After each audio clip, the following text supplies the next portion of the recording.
트럼프 대통령 돌아오면 더 힘들어질 거다 이런 얘기도 있고 어떻게 전망을 해야 될까요? 일단은 트럼프 대통령은 바이든 대통령 대비해서 예측 가능성이 낮다라는 측면에서 좀 더 걱정을 하시는 것 같아요. 어떤 새로운 것들을 내놓을지도 모르고 가뜩이나 IRA가 지금 좀 안정화돼서 사실은 좀 적응이 되어 있는 상태인데 이걸 다 갈아엎는다고 하니까요. 강도 측면에서 굉장히 더 강화될 거다라고 불안해하시는 부분이 있는데 저는 아닐 수도 있겠다는 생각이 듭니다. 일단은 IRA를 철회하겠다라고 트럼프가 얘기하고 있고 물론 그렇다고 해서 IRA를 완전 없애는 건 아니고 좀 다른 방식이겠죠. 관세를 중국산을 대부분 다 60%를 지금 매기겠다라고 이야기를 하고 있으니까요.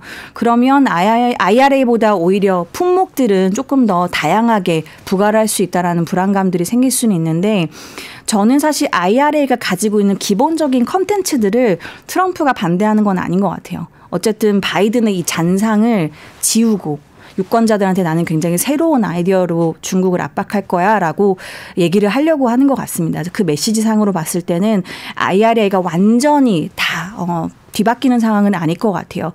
그런데 문제는 트럼프가 관세를 이렇게 무분별적으로 굉장히 강하게 올리게 되면 중국은 여기서 가격을 더 내려야 될 겁니다. 네, 그래서 아까 말씀드린 그 초저가에서 초초저가로 가야 될 수도 있거든요. 과연 이걸 중국이 지속 가능하게 할 수 있을 것인가.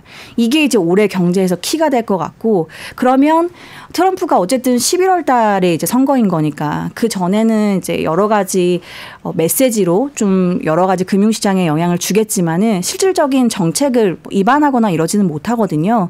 그 과정 중에 중국이 경기가 그래도 조금 업턴을 보인다라고 하면 상대적으로 이 저가에 대한 지속 가능성이 그래도 안의 경기가 내수가 좋아지니까 버틸 수 있는 힘이 좀 생길 수 있겠다. 이렇게 생각할 수 있는 여지도 좀 있는 것 같고요. 중국이 말씀하신 대로 지금 경제가 너무 안 좋아서 수출을 좀 늘리기 위해서 초저가 제품을 만들었고 그렇게 된다면 트럼프 대통령이 돌아오면 그 초저가 상품에 관세를 매기면 타격이 클 것 같은데요. 그래서 트럼프 대통령이 오면 지금 중국의 이런 전략은 사실상 실패로 돌아가지 않을까 이런 생각도 들거든요. 어떻게 보세요? 그래서 준비 과정으로 2가지 정도를 지금 진행을 하고 있는 것 같아요. 첫 번째는 동맹국 향으로 최대한 수출을 다변화하는 겁니다.